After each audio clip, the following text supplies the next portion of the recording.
Bien, pues continuamos en Luces en la Oscuridad, este programa que, como bien saben todos nuestros amigos seguidores, ya cursa más de 35 años en antena, hablando de todo tipo de acontecimientos importantes que la propia vida, la historia, nos viene a aportar al día a día. Estamos en un siglo que donde los cambios, tecnología, ciencia, economía, política, se están dando por doquier, lo estamos viendo en todos los medios de comunicación. En este programa no hablamos de política, eso ya lo saben los que nos vienen siguiendo desde hace tanto tiempo, pero a veces tenemos que hablar de política, de políticos y de lo que se espera de los mismos y de cómo anda el país, porque al fin y al cabo vivimos en una sociedad donde todas esas tribus que hay, permitirme la palabra de tribus, todas esas tribus que hay en España y en el mundo, hablamos el mismo idioma, el idioma del amor, de la transparencia, del mantenernos vivos, el llegar a final de mes, de cómo lo vamos a hacer, el no tener que estar pendiente de papá, de mamá, de los abuelos para poder llegar a final de mes porque no tenemos trabajo o no hay trabajo o hay tantos impuestos que no llegamos, papá no me dejes el piso, la casa, etcétera, después de haber estado pagando tantos años, para que luego el impuesto de sucesión, por ejemplo, pues no pueda pagarlo y me quede sin casa y se lo quede el Estado, y así un sinfín de cosas, ¿no? Bueno, pues esas cosas que también obedecen a la política, también las abordamos en este programa, como bien sabéis, ¿no? En el día de hoy os voy a presentar un nuevo partido político que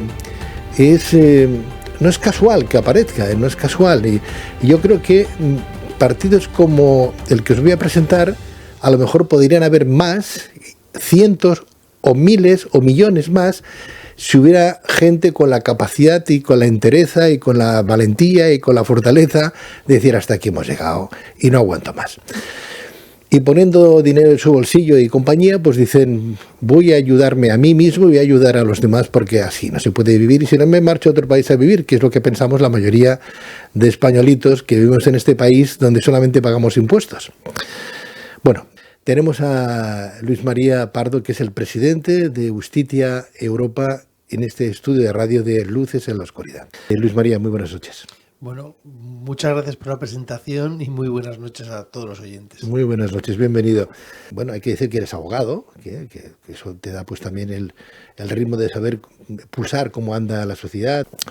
Pero llega un momento que lo que yo decía, que dijiste, oye, estoy cansado de lo que estoy viviendo, estoy cansado, aunque soy abogado y tengo que defender mi profesión, estoy cansado del círculo que rodea pues a mi profesión, estoy cansado de cómo andan las instituciones, estoy cansado de impuestos, estoy cansado de que la gente pues parece que no se mueve, que es lo que está pasando, que antes al parecer cuando había pues una queja salía la gente a la calle, pancartas, y ahora no nos quejamos, todo va bien, ¿dónde va Vicente? ¿Dónde va la gente? Entonces que salga gente como tú, con esa valentía y decir, bueno, pues voy a darlas todas y voy a crear un partido y voy a luchar por estos derechos, ¿no? Derechos fundamentales de los seres humanos, ¿no? En este caso, de los españoles. Y me voy a presentar a las elecciones europeas. Eso a ti de pensar, hasta aquí hemos llegado. ¿Y por qué? Pues Justitia Europa nace, iniciado por el final, porque un grupo de abogados, viendo que la justicia, ¿no? Esa justicia que en teoría tiene que ser ciega para impartirla imparcialmente, se encuentra sometida absolutamente a las normas jurídicas de los políticos y de los legisladores. Nos dimos cuenta, sobre todo en estos últimos 4 años, con la crisis del COVID-19, cómo la justicia estaba doblemente ciega en el sentido de que los derechos humanos y los derechos fundamentales, fueron vulnerados durante este tiempo a uno y otro lado y la justicia no actuaba. Ahí nos dimos cuenta de que las leyes y las normas jurídicas se interpretan siempre a favor de lo que el político de turno hace o dice. Yo lo explico de una manera sencilla. Existen 2 justicias, la ordinaria y la política. La ordinaria es la que te aplican a ti, al ciudadano.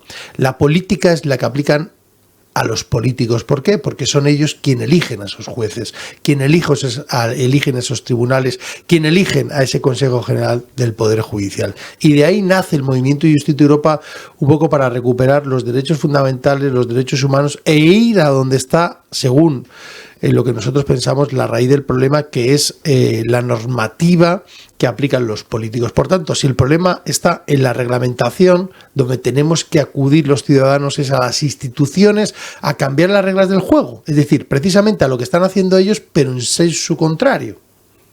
Por eso nace Justitia Europa. ¿Quién es Luis María Pardo y qué hace aquí? Bueno, esto yo creo que nos llevaría como 2 programas, pero voy a intentarlo resumir muy brevemente. Yo soy padre, marido, tengo 2 hijos maravillosos,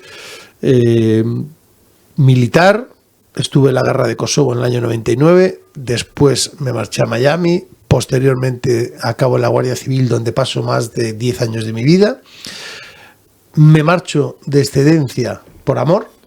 Qué bonito. Me voy a Italia sin saber una parola de italiano, aunque todo el mundo dice, pues el italiano es igual que el español. Y digo, sí, ya, pero tú para pedir agua y una pizza es muy fácil. Ahora, siéntate en una conversación de 5 italianos hablando en italiano y no te enteras de nada. Y allí, estuve 7 años trabajando de taxista, donde terminé toda la carrera de Derecho. Me hice abogado de taxista en Italia a través de la UNED. Y bueno, pues después me hice abogado y después, con la crisis del COVID-19, cuando explotó todo, pues me hice abogado en el año 2021, aunque la gente piensa que yo soy un reputado abogado que llevo ejerciendo la profesión durante más de 20 años. No, no es cierto.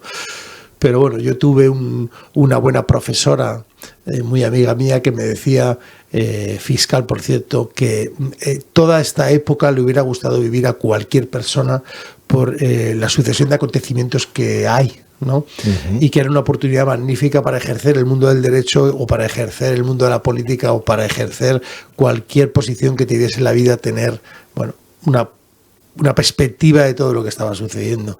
Y a partir del 2021 me dedico completamente a la defensa de los derechos humanos de las personas que vieron vulneradas sus derechos en la crisis del COVID-19, y lo que hace es derivar en este proceso que acaba finalizando ahora mismo con la creación de Justitia Europa, presentándose a las elecciones europeas de este 9 de junio del 2024. Y para votarte, ¿qué es lo que habría que hacer? Porque claro, dices, bueno, es que lo vemos como muy lejos. El partido está aquí, en España, habrán papeletas el día 9, no habrán papeletas, y la gente que dice, ay, pues mira, parece como que es una savia nueva, ¿no? Parece gente fresca, gente buena, gente lo que se necesita ahora, ya tanto caldo, ya lo hemos vivido, ya sabemos lo que hay de derechas, de izquierdas, ¿no? Yo no sé en qué centro, si estás en el centro, dónde estás, por aquí o de tu trato con lo militar. Has estado en Kosovo luchando, ¿no? Por España, y ayudando, ¿no? Luego has estado en la Guardia Civil, pero también te fuiste por amor. Qué bonito irse por amor, dejarlo todo, ir por amor a trabajar fuera a otro país y sacarte la carrera mientras que estabas trabajando, como bien contabas, ¿no? En el taxi, ¿no? Y ahora dices, bueno, pues me he hecho abogado, hace 4, 5 o 6 años que me dedico a la abogacía, pero veo que puedo poner mi granito de arena para cambiar. Dime, ¿qué puede hacer la gente? Yo no sé, he visto vuestra información y hablas de más de 60.000 seguidores, suscriptores, que os han ayudado, que están con vosotros. No estamos hablando de poca gente, estamos hablando de una gente que te ven ejemplar, te ven ejemplar, ¿no? Bueno, lo que puede hacer la gente el 9 de junio en todos los colegios electorales habrá las papeletas de todos los partidos y de todas las agrupaciones. También estará la de Justitia Europa, y lo único que tiene que hacer es, si quiere votar a un partido, pues coger la papeleta que quiere votar, meterla en un sobre y meterla en una urna, ¿no? Pero para llegar a eso hemos tenido un proceso durante todos estos meses donde hemos realizado más de 3 tours, donde hemos recorrido buena parte de España, donde hemos intentado informar y divulgar a la gente lo que estaba sucediendo, y eso ha generado una corriente de opinión muy importante a favor de los derechos humanos, ¿no? Cuando me hablas de Kosovo, yo lo guardo con especial cariño para mí, porque yo estuve en una guerra declarada por parte de la NATO, ¿no? Y de Javier Solana, completamente a mi juicio ilegal, y donde yo sigo, además gracias a eso, yo a partir de esa guerra donde yo estoy, todos los años sucesivos me iba siempre a los Balcanes. Y estuve durante muchos años viajando en los Balcanes. Además, mi mujer la conozco volviendo del último viaje que yo hice a Croacia. ¿Por qué? Porque me enamoré de toda esa gente y comprendí cómo se les había sometido a una guerra donde, como digo yo, es el negocio de la muerte y de los intereses de los lobbies armamentísticos, ¿no?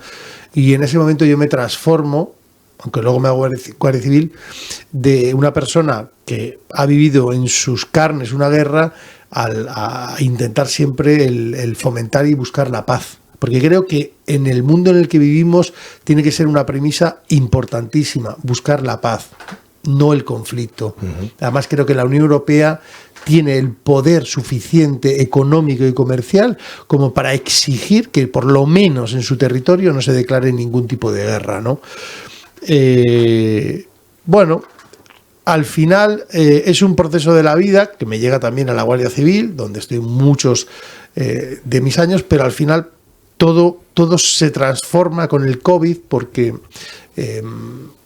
viviendo en Milán, que yo vivo en Milán, mis hijos tienen un evento traumático en el colegio. Yo trabajaba en una empresa con mis hermanos, era un ciudadano más, como muchos de los que están escuchándonos, y que hace que todo cambie un día, ¿no? Que se vulneren los derechos fundamentales de mis hijos y que me digan, yo no puedo continuar como si nada fuera en este mundo, ¿no? Y es ahí cuando me hago abogado y cuando iniciamos a defender los derechos humanos. La gente se preguntará, bueno, ¿y usted por qué se presentan a las elecciones europeas, ¿no? ¿Usted por qué van a Europa y no están aquí en Cataluña, o están en España, o están en Galicia? Pues porque la mayoría de las normativas que nos están aplicando a todos los españoles viene de Europa. ¿Cuántas veces habrá escuchado a la gente en el sector primario, la tercera edad? Eso viene de Europa. Eso es una normativa de Europa. Las etiquetas de los coches, las zonas de bajas emisiones, cualquier cosa ahora mismo que restrinja derechos nuestros siempre se lleva a Europa. Bueno, ¿y quién hay que defienda a España, a los españoles, los catalanes, los madrileños en Europa? Un cementerio de políticos. Un cementerio de políticos. Si os fijáis en las listas que van a Europa, se envían a todo el cementerio de políticos a defender los intereses en Europa de España sin ningún tipo de, no sé, de valor. Es decir, te coges las listas del Partido Popular, del PSOE, del que queráis, y dices, pero bueno, esta gente lleva toda la vida en política. ¿Nos estamos jugando el futuro de España en la Unión Europea? Y esta gente viene allí a defendernos a nosotros para no hacer nada, para aplicar un rodillo continuo en todas las decisiones que se están tomando en el Parlamento Europeo, con los dos grandes partidos absolutamente unidos, Partido Popular Europeo y Partido Socialista Europeo, en la restricción de los derechos humanos, y nadie hace nada, nadie dice nada. Yo creo que es el momento de los ciudadanos y que es el momento de que acudamos a las instituciones europeas. Pues te voy a decir Ursula von der Leyen y seguramente Draghi. Pero, ¿por qué? Porque mira, la política de la Unión Europea se basa en una política de subvención pública y de deuda pública. España está quebrada. Es decir, tiene una deuda insostenible como la tiene Italia y como la tienen todos los países del Mediterráneo, donde esa deuda prácticamente ha sido vendida o comprada por parte de los grandes países como Alemania, Holanda, Francia. Bien. Cuando España o Italia se quiere mover de la silla, ¿qué dice la presidenta de la Comisión Europea o del Banco Central Europeo? Tú no puedes moverte de la silla, porque si no, yo no te voy a dar subvenciones para el sector primario, yo no te voy a dar subvenciones para la inmigración, yo no te voy a dar subvenciones para esto, y encima te voy a hacer salir a alzar la prima de riesgo. Entonces nos hemos convertido en una colonia. Al igual que la Unión Europea es un protectorado de Estados Unidos, España es un protectorado de la Unión Europea. No puedes decir nada que vaya en contra de la Unión. Te dejan que hagas cualquier tontería por ahí, que seas un bufón, pero las decisiones importantes se toman en Europa ahora mismo. Y entonces, Luis María, un representante nuestro allí, en Europa, ¿qué hace?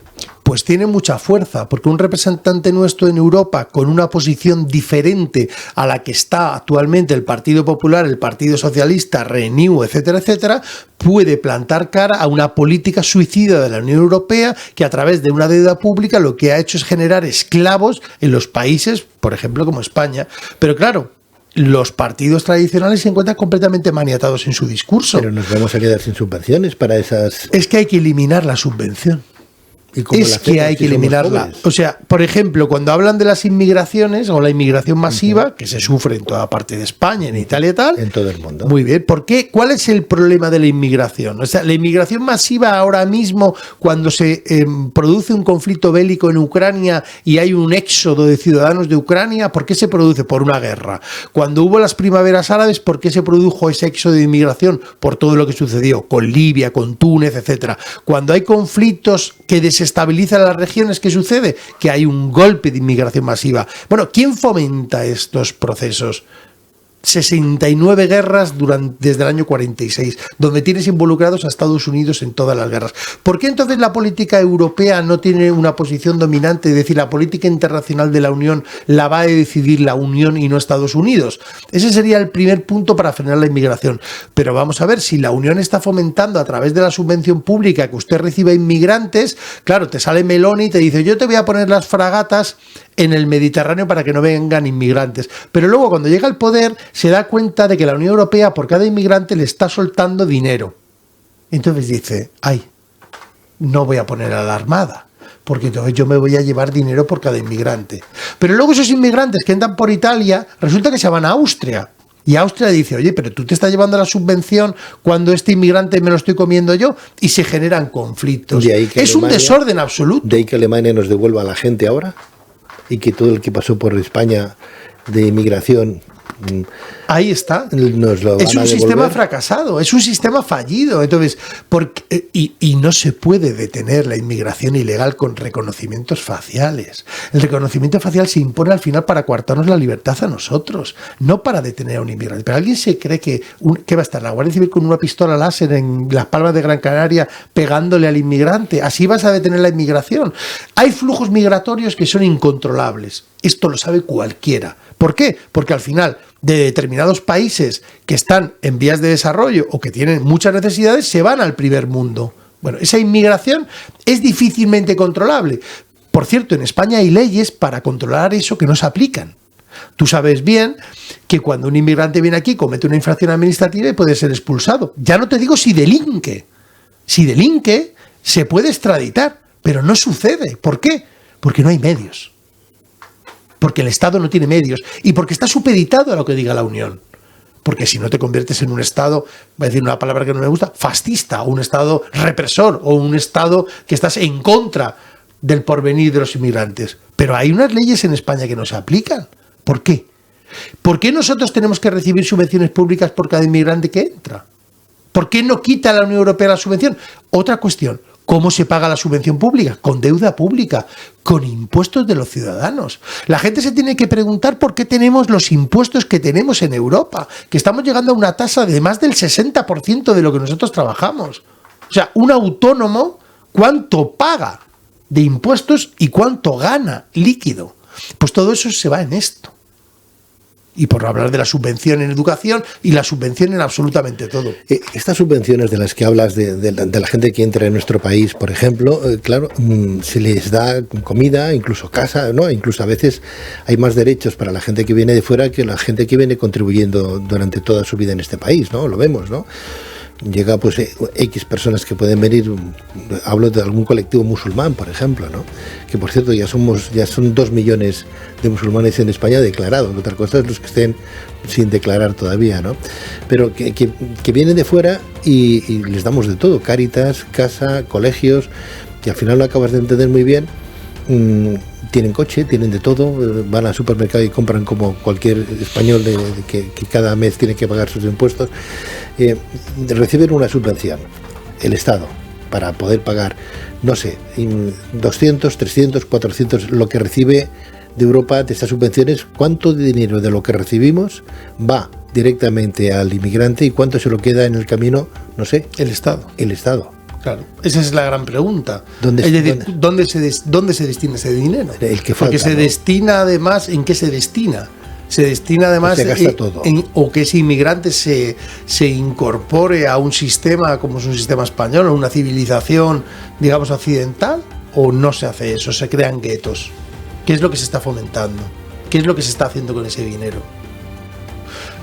Cuando yo estuve de guardia civil y estaba en una oficina de detenidos, las estadísticas son testarudas. Los datos de delitos, de faltas cometidos por extranjeros y por españoles es absolutamente desproporcionado. Con una tasa, con un nivel de población extranjera mucho inferior de lo que son los españoles, la tasa de delincuencia es altamente superior. ¿Y qué sucede con eso? Nada. ¿Por qué? Porque transforman las estadísticas y mienten a la ciudadanía y la engañan. Y esto es real. O sea, todo el mundo que me esté escuchando, que haya estado o que está involucrado con fuerza de coerción del Estado, sabe que lo que estoy diciendo es verdad. Entonces, ¿qué hacemos o qué hacen los políticos o los gobernantes para decir a los ciudadanos lo que está pasando? Nada. Les mienten. Y dicen que la inmigración no es un problema. Hombre, pero sean sinceros. ¿Dónde se destina el dinero que se recibe? ¿Quién se lo está llevando? ¿Cuánto dinero por inmigrante se sabe? Pues depende de cada país, pero estamos hablando de decenas, de miles, de millones de euros, no solo a los estados, sino a las organizaciones no gubernamentales, de lo que nada se habla. Entonces, en Italia, después de que Meloni accediera al poder, se paseó con Ursula von der Leyen por la isla de Lampedusa, que tienes que ver las imágenes de la ciudadanía de Lampedusa y del pueblo, cómo prácticamente se los comen vivos, porque ellos ven el conflicto desde dentro, en una isla que es nada, pequeñísima. Entonces dices, hombre, ¿pero qué está pasando aquí? Porque ese dinero es nuestro. Entonces, ¿por qué se está haciendo esta política? ¿Por qué Europa lleva esta política? ¿Por qué nadie dice nada? No es que se muere el Mediterráneo. Claro, es que es una tragedia. Claro que sí. Pero ¿dónde está el problema? ¿Por qué no atacamos de raíz el problema? ¿Por qué permitimos que Estados Unidos continuadamente siga ejerciendo esa hegemónica función en el Mediterráneo que lo único que hace es desestabilizar? ¿Por qué los europeos y la política de la Unión Europea no tiene otra visión? Es que es algo incomprensible. Y no solo en España, ¿eh? Portugal, sí. España, Francia, Italia y Grecia. Hay muchos países que ya tienen más ciudadanos de fuera, más inmigración que la autóctona. Mira Noruega, sí, mira Suecia, Benelux, que no tienen barcazas, ¿no? Pero les llega. Les llega, sí. Sí, incluso en capitales como Londres, el alcalde es musulmán, por ejemplo, y así un montón de capitales. Quiero decir que gente que ha venido de fuera y están. Yo creo que al final España será gobernada por un imán. Sí. Que me parece bien, vamos, lo que vote la ciudadanía me parecerá estupendo, ¿no? Para eso tenemos democracia, pero vamos, estamos en un estado confesional, ¿no? Entonces es otra doctrina, es otra religión, es otro tipo de, no sé, al principio nos rasgábamos las vestiduras, pues eso de que las mujeres vayan tapadas y tal, y ahora las permitimos por nuestras calles, no pasa nada, pero sin embargo cuando nosotros vamos a estos países, pues tenemos que acatar las órdenes que nos dice cada país, ¿no? Bueno, que me parece bien todo, ¿no? Me parece bien, y a veces este tipo de discurso suena como antisocial o antisolidario, ¿no? Pero no, es que en España cuánta gente a lo mejor se muere en un pasillo, gente que ha estado cotizando toda la vida para recibir un tratamiento médico, por ejemplo, y por no tener pues medios suficientes médicos, no tener infraestructura o no tener capacidad porque hay mucha más gente de fuera que la que se tendría que tener, ¿no? Porque les damos cabida a todos, tengan o no tengan papeles. En Estados Unidos, por ejemplo, la gente se muere de hambre y se muere de un ataque al corazón delante de un hospital porque no pagan hospitales, no tienen un seguro. Bueno, pues aquí se muere la gente que ha estado cotizando toda la vida, ¿no? Bueno, hablar de este tipo de cosas es como ir en contra de, ¿no? En contra, es como ser racista o ser mala gente, ¿no? Es aplicar el sentido común, ¿no? El día que a un hijo se le muera el padre o la madre en un pasillo, porque resulta que tiene gente que nunca ha cotizado, pero que las están tratando como a mi padre o a mi madre, pues a lo mejor pensará, caramba, entonces ¿para qué paga tantos impuestos? Y los que me parece muy bien, ¿no? Si esos impuestos de verdad fueran como tienen que ir bien estudiados y bien abonados, no para los bolsillos de algunos, ¿no? Para los bolsillos de algunos. Bueno, ese es un trabajo que tú vas a tener que hacer como presidente de Justitia Europa, ¿no? Y yo entiendo que vas a tener que trabajar duro y tragar mucho, ¿no? Porque claro, tú no eres el PP, no eres el PSOE, eres un partido nuevo, eres joven, con una capacidad limitada. Ojalá que la gente que nos esté escuchando pues piense, pues ¿por qué no? Un partido nuevo que lo tiene claro y que no va a solucionar los papeles de forma directa en cada provincia, en cada capital de España, sino desde Europa, que es donde de verdad se corta el bacalao, ¿no? Se corta el bacalao, ¿no? Te vas a encontrar con The Walking Dead, te vas a encontrar con, ya lo he visto. con muertos andantes, ¿no? Como la película, ¿no? Porque claro, si estás hablando de cementerio, bueno, pues a lo mejor sí que hace falta renovar y que gente como Rockefeller, Soros y compañía no sean los que marquen el patrón de conducta de la ciudadanía de los países, ¿no? El otro día hablaba con gente y me decían, es que estamos preocupados porque en mi país hay más gente de fuera que gente de aquí. ¿Cómo puede ser que, no sé, en Bélgica, pues, o en países, ¿no?, de Suiza y demás, que dicen el 50 y tanto, el 57% de la población es de fuera? Claro, en 2 días están mandando los de fuera, claro, que los propios del país, que han estado toda la vida, ¿no? A ver, que está bien abrir fronteras, pero siempre con un marco cubierto, ¿no? Digo yo, que pues no sé, cuando después de la posguerra en España, de la guerra civil, inclusive, la gente se marchaba a otros países a trabajar porque aquí no había trabajo. Sí, pero se marchaban con papeles. No íbamos a ver qué pasa.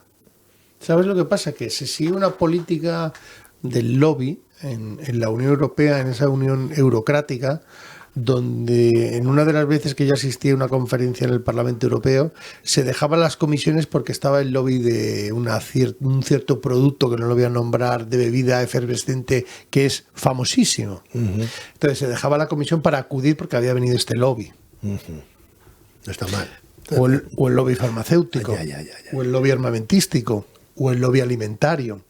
Entonces, ¿qué se ha construido, ¿no?, en torno a esa burocracia europea? ¿Por qué Inglaterra? ¿Por qué el Reino Unido se va, ¿no? ¿Por qué se marcha? Las razones que dieron por las que se fueron, ¿cuáles fueron esas señales que ellos advirtieron, ¿no? Precisamente hablaban de esa burocracia, de esa eurocracia existente, ¿no? Sin estar de acuerdo en muchas de las posiciones que tiene el Reino Unido, que no voy a entrar ahí, pero se marchan por eso, ¿no? Celebran un referéndum donde toda la Unión y donde todos los lobbies están en contra, pero consiguen marcharse. Entonces, ¿qué está pasando en Europa? Nosotros queremos seguir con esta política y esta deriva de la Unión Europea, en la cual tenemos una deuda insostenible, donde está quebrado, donde los fondos New Generation se utilizan, que para que la gente lo entienda son más de 1 billón de euros, en los cuales son préstamos reembolsables y fondos de capitales que precisamente te los están dando los Rockefeller, los Vanguard, BlackRock, etcétera, que además no es que te financien con el fondo de capitales, con el mercado de capitales, es que te venden sus productos, o sea, hacen doble negocio. Bueno, ahora tenemos también el doble negocio con el agua, por ejemplo, y demás, ¿no? O la destrucción del sector primario. ¿Por qué esa hiperregulación en la Unión Europea que hace que un agricultor, que un ganadero, que el mundo de la pesca, que ese sector primario se encuentre con no menos de 50 normas jurídicas para poder ejercer el cuidado del campo y dar de comer a los otros, y los terceros países vienen en una competencia desleal completamente libres de regulación? Eso vulnera el precio justo. O sea, un agricultor no puede poner un precio justo. Ya le pagan una miseria. Pero dentro de esa miseria, ellos tienen unos costes tan elevados que es imposible que puedan tener un precio justo. Aparte les dicen, tú el agua, un agricultor de Huelva, Manuel Tinoco, que viene con nosotros en la candidatura de Distrito Europa, me dice, es que a mí me cuentan el agua. O sea, yo no puedo gastar 1 milímetro más de agua porque me multan. O sea, es algo irracional. Sí, el agua irracional. Cae del cielo, ¿no? Y te dicen, no, es que hay sequía. Es que es una necesidad para vivir. ¿Pero qué sequía? Sí, qué sequía. O sea, claro, pero puede haber sequía en momentos determinados, pero a lo mejor en la provincia de Huelva no hay, la provincia de Barcelona puede haber, ok, pero en la de Huelva no la. ¿Y usted por qué me tiene que restringir el agua? Porque yo tengo que hacer en vez de fresas lentejas. Porque yo no tengo que cultivar mi tierra o tengo que dejar el 20% para que se lo coman los pájaros.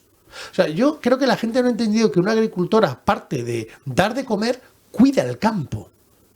Cuida el campo. O sea, yo estoy convencido de que no hay un solo agricultor en España que no quiera cuidar su campo. Porque ya no es que le genere recursos, sino porque es el medio de vida. Es su medio de vida. ¿Y qué quieren hacer? Destruir al campo. ¿Para qué? Para que vengan las energías que dicen ecosostenibles. Tú te vas de Sevilla a Faro y tienes la ruta de la placa. O sea, eso es el medio ambiente que ellos quieren. ¿Y quién va a cuidar esos terrenos? Nadie. ¿Cómo se puede llegar a monopolizar un sustento de vida como el agua? Porque no solamente pagamos ahora del agua, sino que además el agua que se pierde y todo lo que se pierde se va a recuperar, va a pasar por unos filtros y nos lo van a volver a vender. Eso lo están monopolizando ya, han empezado ya. Una estafa. Absolutamente. La gente sabe que va a tener que pagar 2 veces por el mismo agua. Se convierte todo, está todo sustentado en una estafa. Entonces, el tema del agua, el tema de los embalses, de la destrucción de presas, de Doñana. Tremendo. Si te das cuenta, solo hay una posición única. En el momento en el que tú quieres entrar en un debate con diferentes actores y dices, oiga, esto del agua, ¿por qué es así? Te tildan de negacionista. Sí, claro. Oiga, no, pero yo quiero un debate donde quiero que vengan al Parlamento Europeo la gente de una parte y la gente de otra y explique el motivo por el cual está pasando lo que está pasando en España con el agua. Y entonces ahí se le rompe el modelo. Y dice, no es cierto que se estén destruyendo presas. No es cierto que se tire el agua. No es cierto que el kilovatio cueste más porque... Y luego la realidad es justo esa. Entonces dices, hombre, ¿ustedes nos están mintiendo? Uh-huh. Mira, yo viajo mucho.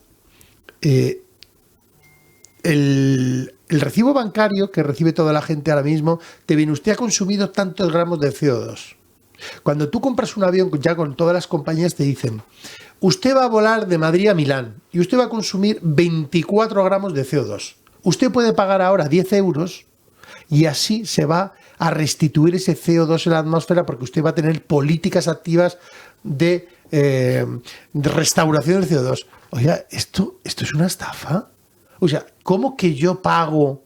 ¿Y usted qué va a hacer con ese dinero? O sea, como que el CO2 se destruye y se crea, ¿lo va a crear usted? ¿Qué empresas están detrás de estas? Las mismas del agua. Entonces, no sé, o sea, todas las personas que viajen lo pueden ver. Yo hice un vuelo con una compañía aérea a Luxemburgo y me dijo, si usted me daba 5, 10, 15, podía pagar hasta 400 euros de más para fomentar el CO2 en la atmósfera. Sin embargo, lo estamos viendo en los cielos de España, están fumigando los cielos. ¿Por qué no se abre una investigación sobre lo que está pasando? Uh-huh. Vamos a ver. Tú sales por la mañana en tu casa y miras al cielo y lo ves azul. Uh-huh. Y ahora salimos del estudio por la noche y dices, oye, pero el cielo está gris. Uh-huh. Y no hay una nube. Claro. Y venga estelas. Y yo digo, ¿por qué no analizamos lo que está pasando desde un punto de vista del debate científico, trayendo a actores de una posición que mantiene una posición y la otra? ¿Por qué no se confrontan? ¿Por qué no ponemos eso? ¿Por qué no hacemos ciencia? ¿Por qué la ciencia solamente es lo que diga ya la industria de lo que sea, la industria farmacéutica, la industria de las armas? ¿Por qué la ciencia no es el debate, la reflexión, la crítica al pensamiento, las posiciones encontradas? No porque eres un negacionista. No soy un negacionista. Lo que estoy pidiendo es que si hay una oposición y dice que lo que está sucediendo puede ser del carburante y se está contaminando la atmósfera o lo que sea, ¿por qué no se reúnen y lo debaten? Porque lo que está pasando no es normal. No es normal. No hay precedentes tampoco a ese nivel No hay precedentes a ese nivel. Es una vergüenza, es una vergüenza. Yo lo veo así, pero bueno. Lo vas a tener duro. No obstante, nos hemos vuelto, a lo mejor los españoles, y digo en general, nos hemos vuelto a lo mejor muy cómodos, a lo mejor Luis Solo los María, españoles. o el mundo, ¿no? Nos dejamos que nos lleven porque nos fiamos, pues mira, no sé, parece que habla bien, qué cara más bonita, oye, pues me lo creo, pues mira, pues porque es de mi tierra, yo qué sé, a veces uno vota por empatía más que por hechos reales de lo que vale aquella persona, porque al final lo vemos ahora. Vamos, a mí es que la política es un tema que no me apasiona ni me gusta. Lo único que quiero es que el que mande lo haga bien, sin más, ¿no? Pero que hay gente que vota por eso, pues porque es de mi tierra, porque me cae bien, porque al cabo del tiempo se dan cuenta que lo que dijo en un momento determinado no tiene nada que ver con lo que hoy está afirmando, ¿no? Con lo cual hay una incongruencia ahí tremenda que no responde a los objetivos electorales que en su momento pues se presentaron, ¿no? Yo no entiendo, por otra parte, cómo la ciudadanía puede votar y puede seguir votando y puede seguir aclamando gente que han huido de España, escondidos, siendo representantes políticos de una nación, de un poderío, de una gente que quieren una libertad, ¿no? Pero sin embargo huyen con perdón, como ratas, ¿no? Escondidos en un maletero y luego con toda la cara vuelven de nuevo a presentarse. Yo creo que es una falta de honradez, una falta no sé, no sé, es que de moral, de ética. En otro país como Japón, la gente se haría la harakiri porque le dicen, oiga, usted se ha llevado 40 euros, no 40.000, 40 euros de la bolsa. Y el japonés se hace la harakiri porque se suicida porque dice, eso es imposible, yo no lo hago a propósito. Bien, aquí en España no, eso ni por 4.000 millones de euros, ¿qué va? Nadie se hace el harakiri y la responsabilidad es, a mí me importa un pepino la gente porque yo caliente y ríase a la gente. No sé, eso es un escándalo. Otro escándalo es lo que estamos viviendo, que salen todos los medios de comunicación. Pero ¿quién nos está gobernando? ¿Qué familia es la que nos está gobernando? Por un lado, intereses con Marruecos. No sea, no, trátame bien, trata bien a la gente que viene de mi país, trátame bien porque si no voy a hablar más de la cuenta. Pero esto, chantaje absoluto, emocional, político, por parte de la familia de 3/4 de lo mismo. Pero es que esto está en los medios de comunicación, la gente no lee, la gente no se da cuenta quién tenemos y sin embargo no voy a dimitir. Digo, ¿me dimito o no dimito? No lo sé. Mira, o sea, quiero decir que estas cosas que están de dominio público, que ya no me lo estoy inventando, que están en los medios de comunicación, quiero decir que posiblemente yo no hablaré más de este tema porque hoy toca hablar de este tema por lo que hay, porque es que la gente no parece como que está en la inopia, ¿no? Parece que todo va bien y no, todo no va bien. La gente necesita pagar cada mes su forma de vivir. Sí. No recurrir al padre, a la madre, a los abuelos, porque si no llego a final de mes.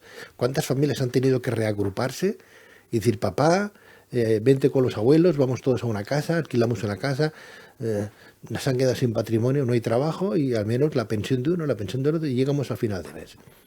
¿Pero desde cuándo? Yo creo que en España y en Europa tenemos un problema muy grave de un sistema político que está completamente fracasado y que yo culpabilizo a las inmunidades y los aforamientos que han hecho de que esto se convierta con esa justicia política en un pase absolutamente libre para delinquir. Tú hablabas de cierto personaje que se escapó en un maletero de un coche y que gracias a una inmunidad parlamentaria del Parlamento Europeo ha estado durante 5 años aprovechándose del derecho internacional y de la reciprocidad en los cuales Alemania y Bélgica pues no lo entregaron. La pregunta es, ¿por qué un europarlamentario tiene un aforamiento? ¿Por qué un parlamentario español tiene un aforamiento? ¿Por qué tenemos que aceptar un chantaje de Marruecos? ¿Qué pasa? ¿Que no hay políticos? ¿Qué pasa? ¿Que los políticos son bufones? O sea, es decir, quien nos está gobernando es un bufón. Es decir, no tiene las agallas suficientes para decir, bueno, a mí me han robado el teléfono, o lo que haya pasado con el tema este del teléfono en Marruecos, pero yo asumo, como presidente del gobierno, lo que haya pasado, y yo no voy a ceder a ese chantaje, porque tú eres el presidente del gobierno de España, no de tu comunidad de vecinos. pero en cambio se cede. ¿Y por qué se cede? ¿Por qué? El tema de las inmunidades. ¿Por qué los políticos españoles tienen una inmunidad para la impunidad? ¿Por qué los procesos judiciales se alargan en el tiempo y luego nadie es responsable ni nadie acaba en la cárcel? ¿Por qué al final siempre el ciudadano es el robado, el hurtado, el que tiene que pagar todo lo que han robado? El otro día me decían en una entrevista, ¿no? Porque es que si le juzgasen los jueces ordinarios estarían todo el día en los juzgados. Pues que vayan. ¿Qué pasa? ¿Que tienen miedo a los jueces de primera instancia? ¿Qué pasa? ¿Que un juez de primera instancia no imparte justicia como un juez del Tribunal Supremo? ¿Quién nombra a los jueces y a las salas del Tribunal Supremo y del Tribunal Superior de Justicia? ¿Por qué hay un Consejo General del Poder Judicial gobernado por los políticos? ¿Es esto normal en un Estado democrático? O sea, ¿es normal que una persona huya de España y no dé cuentas a la justicia de lo que ha hecho? ¿Que pueda ser declarado inocente? ¿Qué pasaría si lo hiciéramos nosotros? ¿Qué pasaría si lo hiciera yo? Que me aplicarían todo el Estado de Derecho. Todo. Y me meterían en la cárcel. Y estaría años en la cárcel. Pero a ellos no. Respecto de lo de Marruecos, ¿cómo se puede ceder a un chantaje a nivel internacional? Asume tus consecuencias. Asume tus actos, sé tú mismo hasta tus últimas consecuencias. Y más porque estás de presidente del gobierno de una nación. Y yo creo que sales públicamente y dices, mire, a mí me han robado el teléfono, a mí me ha pasado esto y en el teléfono había esto. Yo tengo que dimitir porque mi cargo, lo que hice no está bien, pero sales públicamente y lo haces. Nosotros llevamos en el contrato electoral que hemos firmado indisoluble con los ciudadanos españoles que el punto número 1 es eliminar los aforamientos y las inmunidades. ¿Por qué? Porque se han convertido en una impunidad. Y nadie que está en el movimiento, si no lo ha firmado, no puede estar. Y otra cosa de higiene democrática, tú en el movimiento no puedes estar más de 5 años, porque es que es por higiene.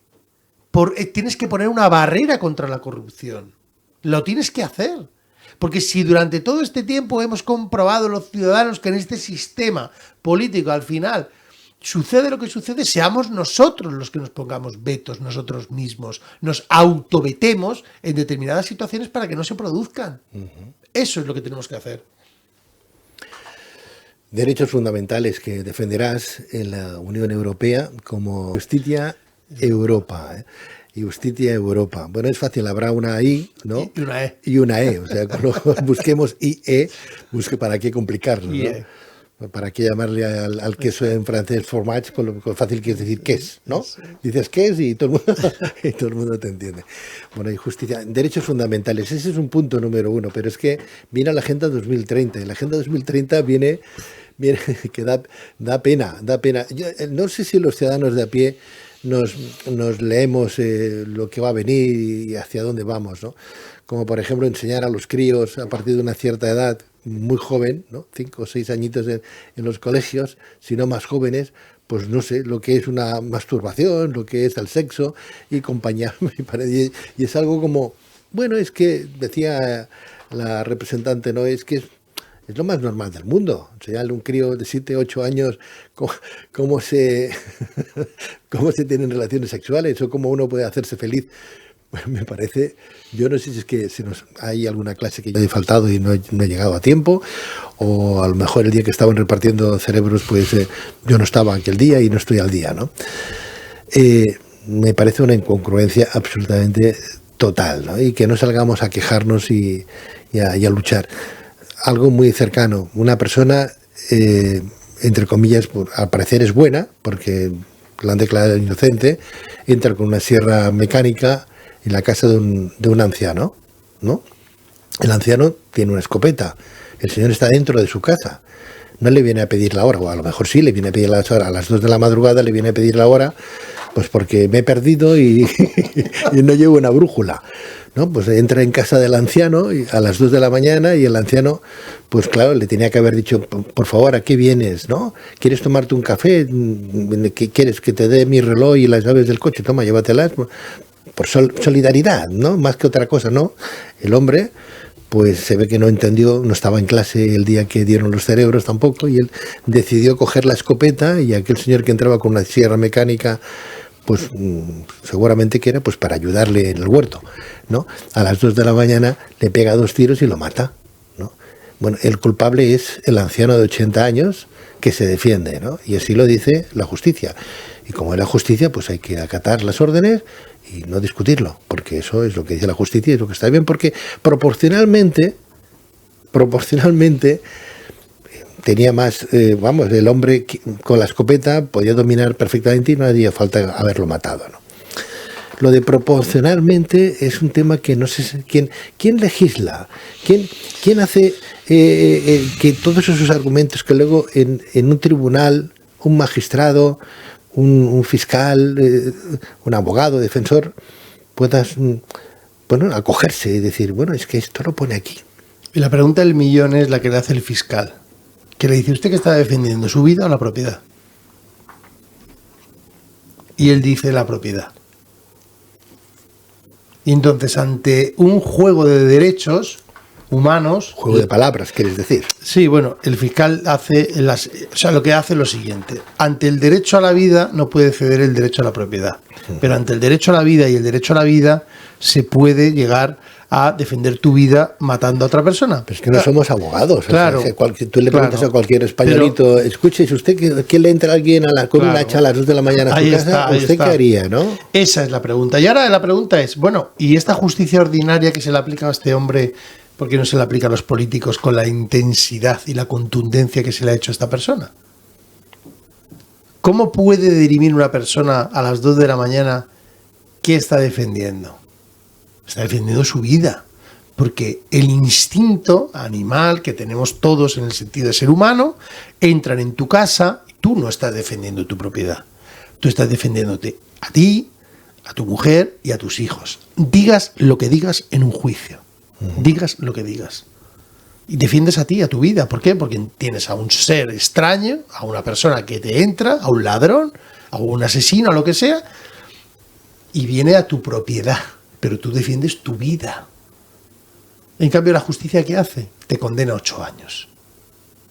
8 años la han condenado, ¿no?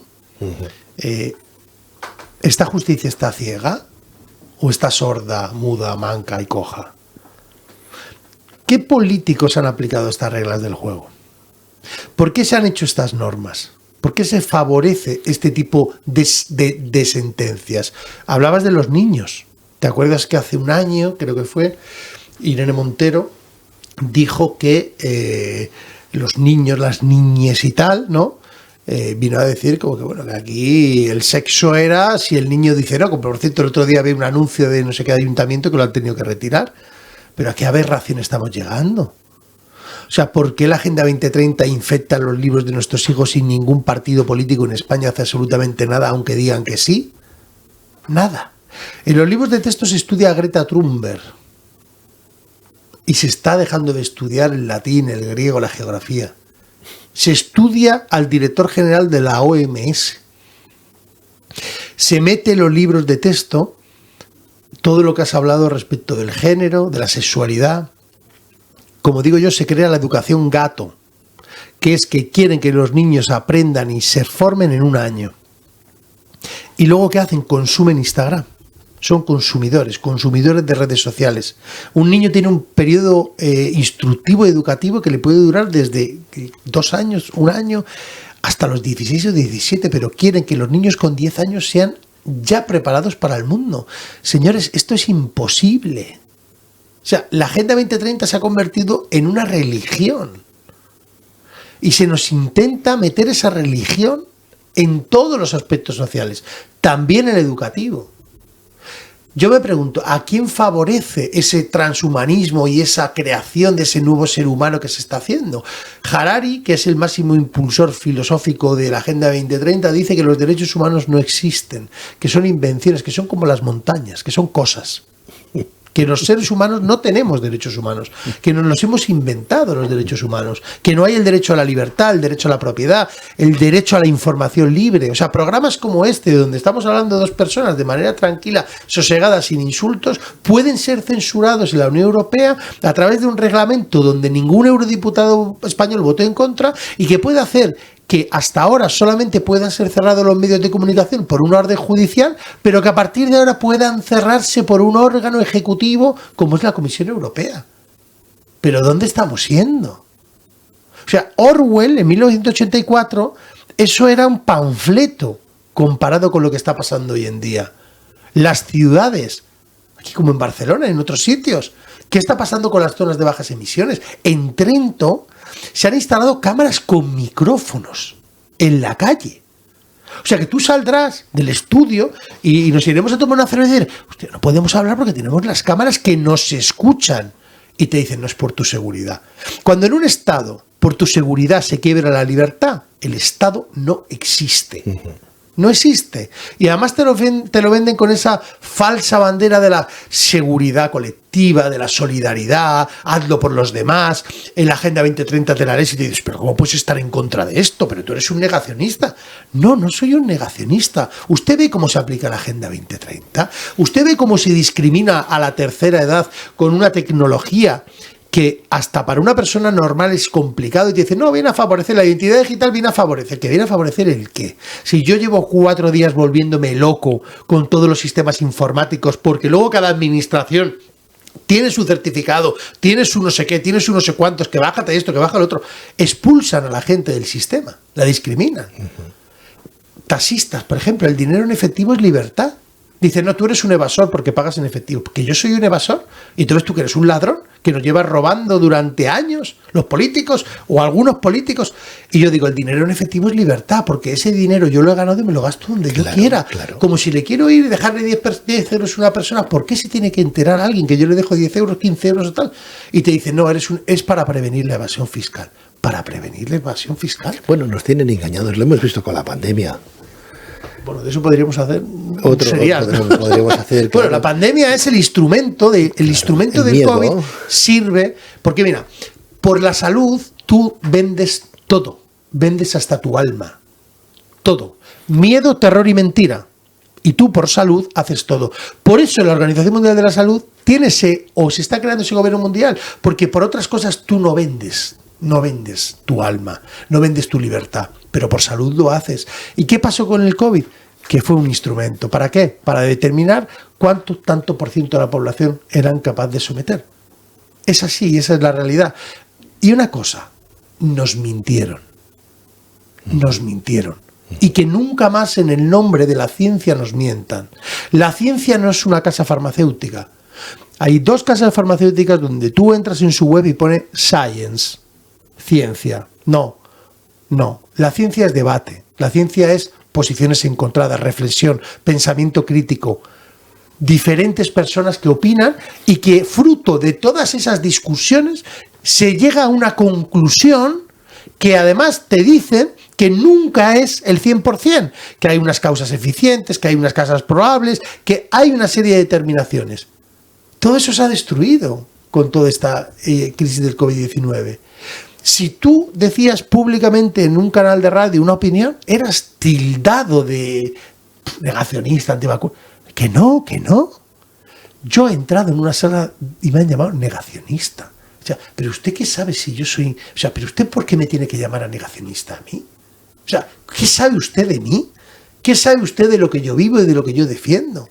¿Acaso los derechos de los trabajadores, acaso el derecho de cualquier persona no tiene derecho a ser juzgado en igualdad de condiciones?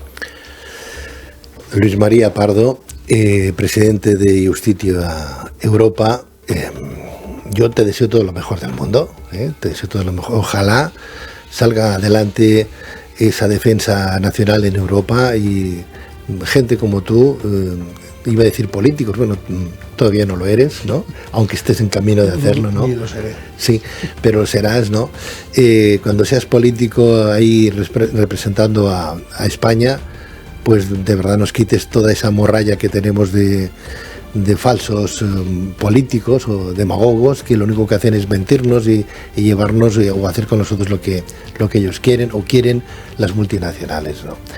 Te deseo de verdad lo mejor. Dame una página web, dame información vuestra donde se os pueda ahora vas a decir, pueden entrar en la página de justitiaeuropa.es, que es justicia en latín, todo junto, justitiaeuropa.es, donde tienen información de cómo se pueden afiliar, de todas las iniciativas que hemos hecho durante estos 9 meses, del contrato electoral que llevamos con los 13 puntos y sobre todo de los actos de campaña que empezamos aquí en Barcelona y que durarán hasta el 7 de junio del 2024, intentando recorrer con la poca financiación, que por cierto, no lo puedo dejar de decirlo, solo nos financiamos con el ciudadano, con la persona física a través de donaciones, y que nos llevará pues a intentar recorrer el máximo territorio posible para intentar dar a conocer el movimiento y Justitia Europa a los ciudadanos.